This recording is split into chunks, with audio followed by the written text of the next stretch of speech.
Are you looking for a way to dig into your world building for your story? Maybe you're stuck. Maybe you don't know where to begin. Maybe you have so many ideas you don't know how to organize them. Well, if you would like to bring your story world alive for your readers, then I recommend that you check out my world building workbook for fiction writers. Now available. It's at howtowritethefuture.com. Just head on over there, click sign up.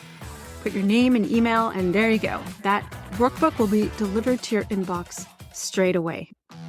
Hey everyone, welcome to How to Write the Future podcast. I'm your host, Beth Barany. I am a working novelist and a working creativity coach and teacher for especially science fiction and fantasy novelists. I'm here today to answer a question from last week's episode where I talked about research. I also talked about space debris or space junk, and I'm going to touch on that a little bit at the end. But this episode is devoted to answering a question from one of our listeners. So I have permission to share her question, share her name, and I'm going to dive right into that in a moment. I just want to say this episode is probably more focused to science fiction writers than fantasy writers, although it could apply to fantasy writers. All right. So this question comes from Jennifer Dondero, who is a professional genealogist and used to doing lots and lots of very meticulous research, citing her sources and just really having to be very meticulous about her research. So her question is really about what is enough research for a novel. She has a research background. She's been a professional genealogist since 2005 and has done genealogy since 1989, but she's slowly leaving that career behind to write stories. And she's writing her stories. They're near future stories set 15 to 30 years in the future. But she says, I'm burned out on researching. I want to minimize the research I had to do, at least for now. I can't seem to get some things clear in my mind. I'm stuck on book 2. So she wrote book 1. It went great. Now she's stuck on book 2 in her series. And she says, it's possible I'm making this too hard. I think from the episode, you're indicating that you just learn a lot about the topic. You're not necessarily making notes from everything. I've done that to get myself started on a new genealogy topic, but in general, I think of research as taking notes and writing cited reports. But I don't see a need for a report for my novel, but my brain still says I need notes that will allow me to do such a report. I don't want to stop and do a bunch of research. Very idea makes me tired. Perhaps, though, what I need is to learn about a topic, not research it. That's different to me. I can listen to audiobooks or podcasts while walking. I can't research while walking because I can't make notes. So what is enough research? And maybe even how is research defined when talking about writing fiction? So thank you so much, Jennifer, for your question. I just love it. And because I have a background in working in libraries, I totally understand where you're coming from. I wrote a thesis for my bachelor's degree and, all the research. So I totally get that impulse to read and take notes and cite. And it makes sense from Jennifer's profession. So in short, my short answer to Jennifer is if you want to write and be a novelist, then you need to research with that end in mind, with the end of being a storyteller. What this means in a nutshell is that you do what inspires you to get you into your story world and invent things. That's your goal. Your goal is to go back to your story, invent the things you want to be inventing, and then your brain might start to ask questions like, what if? Or what if this happened? Or what if we created this device? Or what if they had this custom? And interestingly,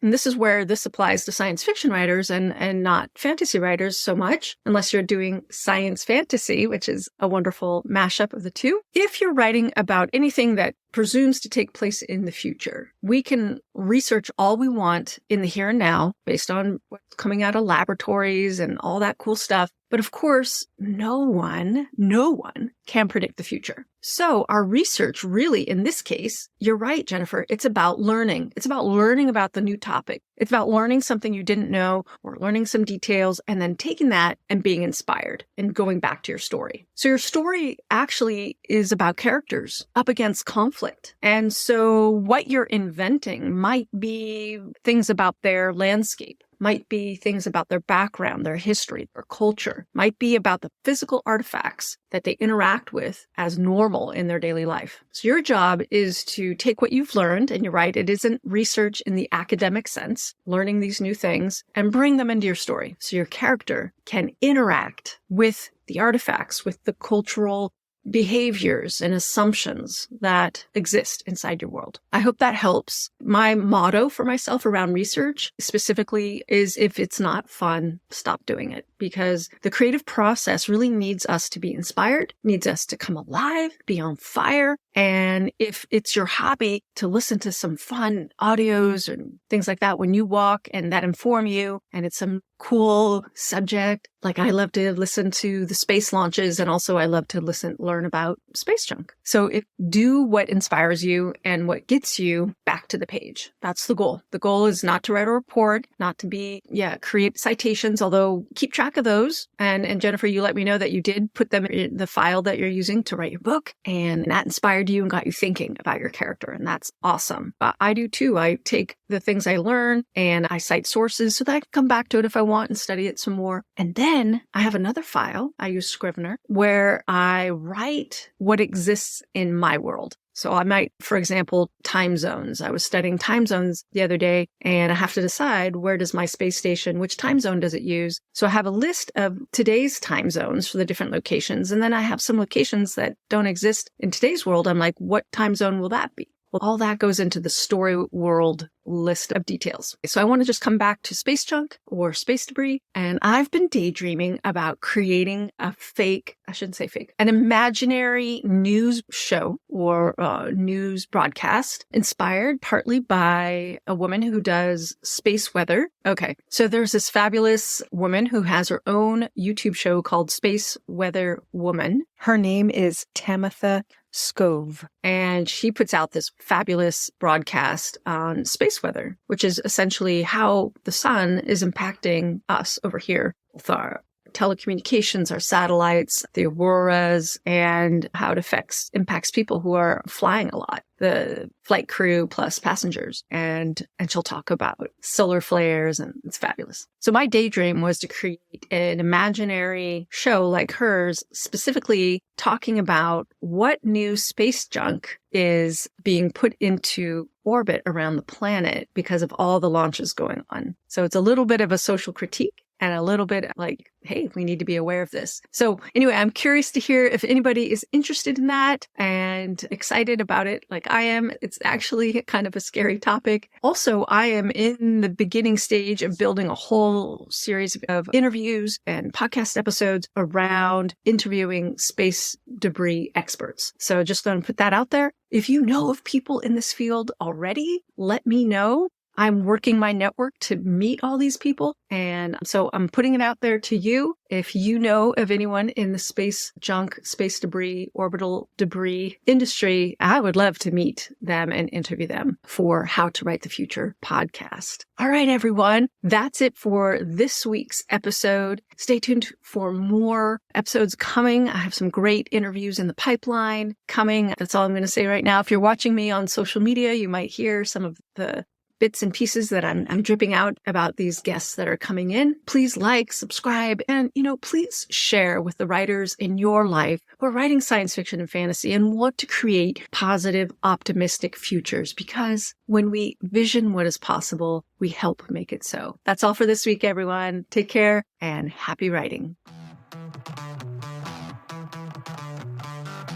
If you have any questions you would like me to feature on an upcoming episode of How to Write the Future, please write me. Let me know. I'm on all the socials. I have a contact form on my website, howtowritethefuture.com. Your question can be featured on an upcoming episode. Thank you so much, everyone, for listening to my podcast. Your interest and feedback is so inspiring to me and helps me know that I'm helping you in some small way. So write long and prosper. Are you stuck and overwhelmed by world building?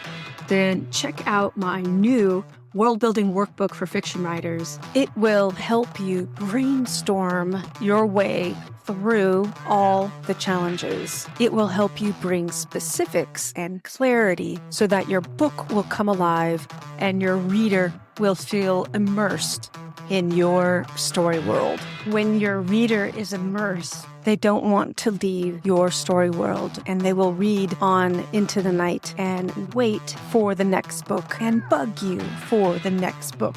If you would like to bring your story world alive for your readers, then head over to howtowritethefuture.com and sign up for yours today.